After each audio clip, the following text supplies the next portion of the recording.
as a bridge between East and Western makes it the ideal setting for the first ever summit between Central Asia and the European Union. Today marks the beginning of a new chapter in our partnership.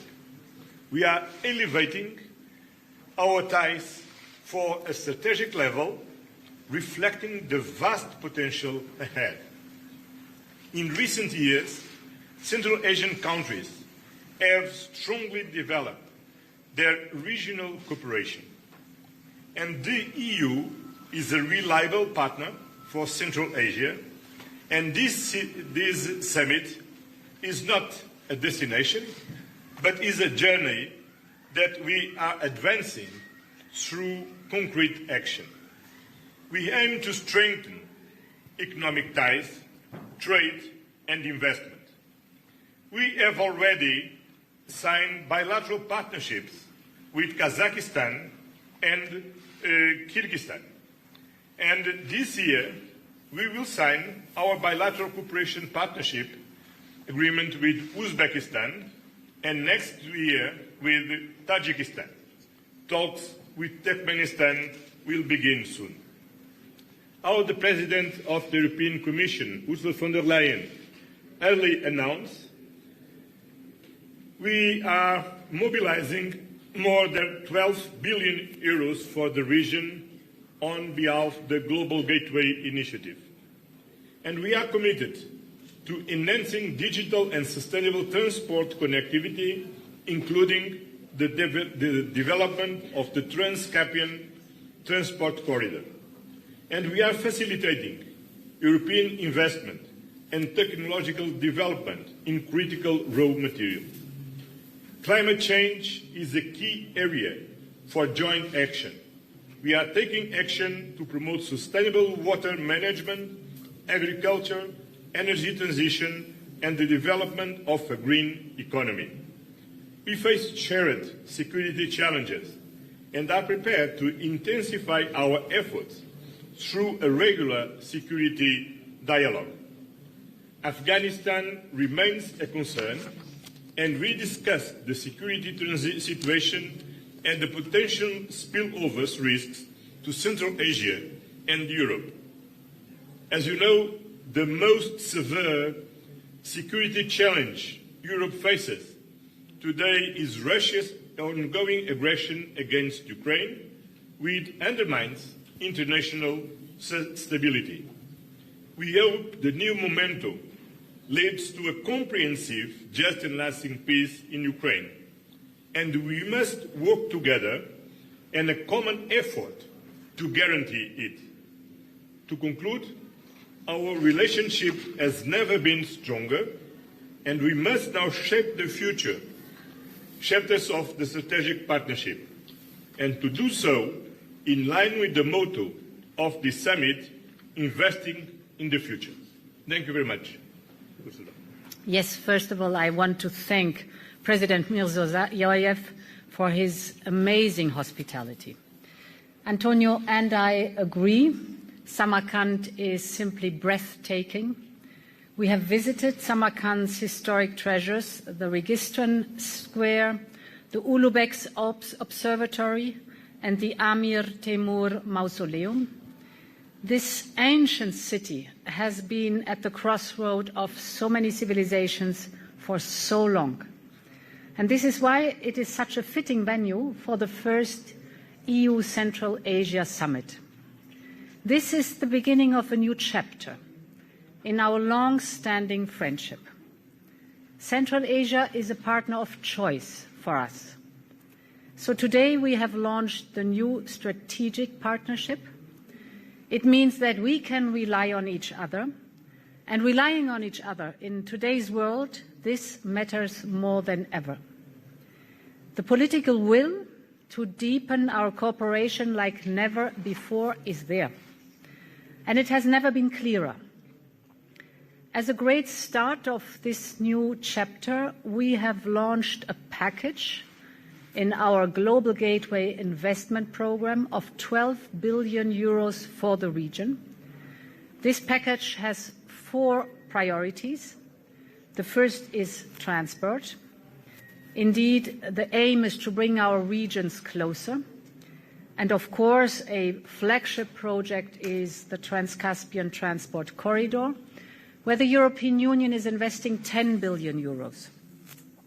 The second element is climate, energy and water. This is crucial to protect the land and our nature and our climate. And we just had a very successful climate forum here in Samarkand. We are also building gigantic dams, the Rogun Dam and the Kambarata Dam, to support the region's water and energy security. And we are also creating a new green belt in the Aral Sea basin for the desert to bloom with life again. The third topic is digital, and it concerns our world-class satellites. We are partnering to bring via our satellites internet to the most remote areas of the region, because we all know that when internet arrives to a school or a village, it gives fantastic new opportunities. And here we want to connect remote villages, we want to connect schools, we want to connect hospitals via the ground stations for the satellites. Finally, indeed, the critical raw materials. We all need the critical raw materials to power the clean transition and the clean economy of tomorrow. Central Asia has a significant share of global reserves, and Europe wants to give a fair offer, a special offer. As partner, we want to build local value chains for the critical minerals. This means that the value created here in the region stays in the region, and it creates good jobs. Because we think when our partners grow, also Europe grows. And this is our vision of a fair partnership. This is the global gateway approach. And I'm very glad to see our partners so determined to implement these great projects together. So thank you very much, and I'm honored to be part of this historic summit here in Samarkand.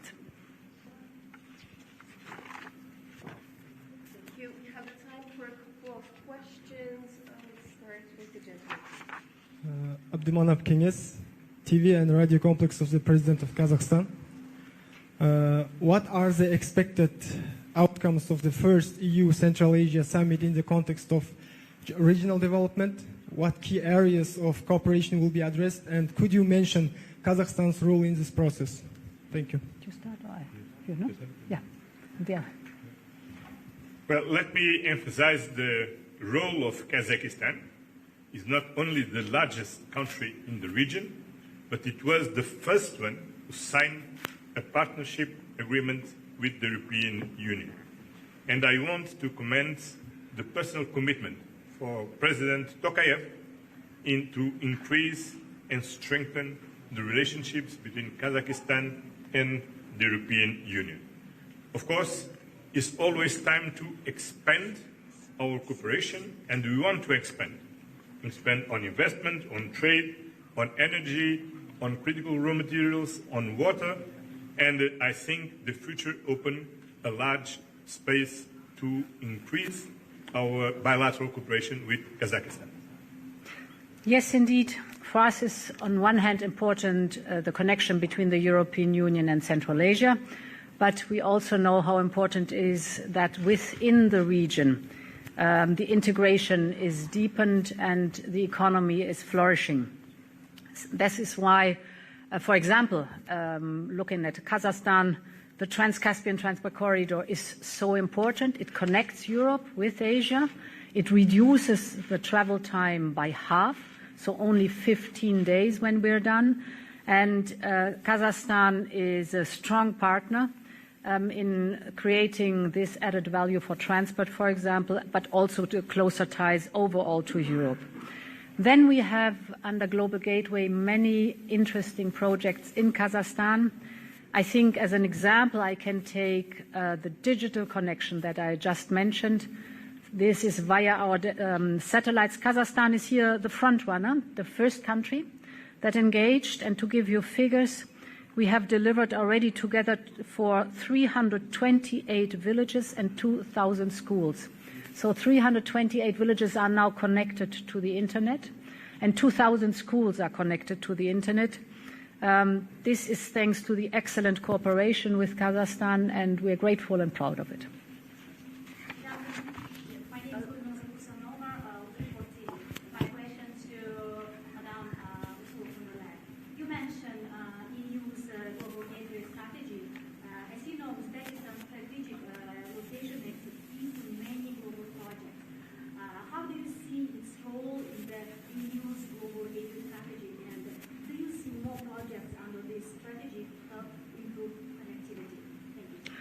So Uzbekistan plays a crucial role and has a very prominent place in Global Gateway. Global Gateway, for everybody, is our investment project of 300 billion euros for infrastructure abroad, outside the European Union. And here we have priorities. I mentioned the digital priority, where Uzbekistan is also invited to take part and has a very positive response to that. I mentioned the energy project in Global Gateway, where for Uzbekistan also the engagement in renewable energy is a hallmark, a flagship project where we work very closely together. I mentioned the mobility, the transport, the Trans-Caspian transport corridor that we are developing together, and the topic of critical raw materials. Of course, there are many more smaller topics, but these are the big flagship topics that are for the region, and here Uzbekistan is crucial. Let me just add the important role of Uzbekistan, a central role, a central country in the region, but the personal commitment of President Mirziyoyev to gather all the countries of the region together to contribute to solve bilateral problems between countries in the region, and the strong commitment to cooperate with the European Union. These projects, supported by Global Gateway, are complemented by the other projects, funding by our development bank, the European Investment Bank, and the European Reconstruction and Development Bank, that they are very important to support not only public investments, but also private investments in the region, and to open and given better conditions for European companies come to the region, come to Uzbekistan to invest here, to develop the Central Asian economy and create more and better jobs. Okay. One more question. Kommissionspräsidentin von der Leyen. China und Russland sind schon seit Jahrzehnten in Zentralasien aktiv. Wie will die Europäische Union die zentralasiatischen Staaten überzeugen, dass sie der bessere Partner sind? Was kann die EU Zentralasien anbieten? I will repeat this question in English. China and Russia have long been active in Central Asia. How does the European Union intend to convince the Central Asian states that it is the better partner? What can the EU offer Central Asia? So Russia has long shown that it cannot be a reliable partner anymore, and the European Union has proven that it is predictable, reliable, and for sustainable cooperation. If we look at the projects for the European Union, it is important that our partners benefit from them too. And in contradiction to the aforementioned countries, the European Union, for example, when it comes to critical raw materials, is a completely different partner. In the past, China, often Russia, extracted raw material, took them to their countries, processed there, and the added value is there. So in the country of origin, no added value. We have a different approach. We think it's absolutely important that you create the value, the added value locally, so that it creates jobs, and that the added value chain is within the country of origin. We think this is better for our partners in the long term, and it is also better for the European Union. Einmal nochmal auf Deutsch. Russland zeigt schon lange, dass es kein verlässlicher Partner ist. Und die Länder der Region hier haben auch erfahren, dass es bedeutet, mit China zusammenzuarbeiten, wenn die Bedingungen nicht klar sind und China die kritischen Rohmaterialien aufkauft und in China weiterverarbeitet. Wir haben einen anderen Ansatz. Wir sind verlässlich, wir sind berechenbar. Und für uns ist es wichtig, dass wir vor Ort investieren, sodass nicht nur bei kritischen Rohmaterialien von allem abgebaut wird. Hier legen wir ganz großen Wert auf die Umweltverträglichkeit, die Art und Weise, wie kritische Rohmaterialien abgebaut werden, sondern wir investieren vor Ort, dass dort die Weiterverarbeitung der kritischen Rohmaterialien stattfindet. Das schafft Arbeitsplätze, das schafft Mehrwert vor Ort und das ist der Unterschied. Well,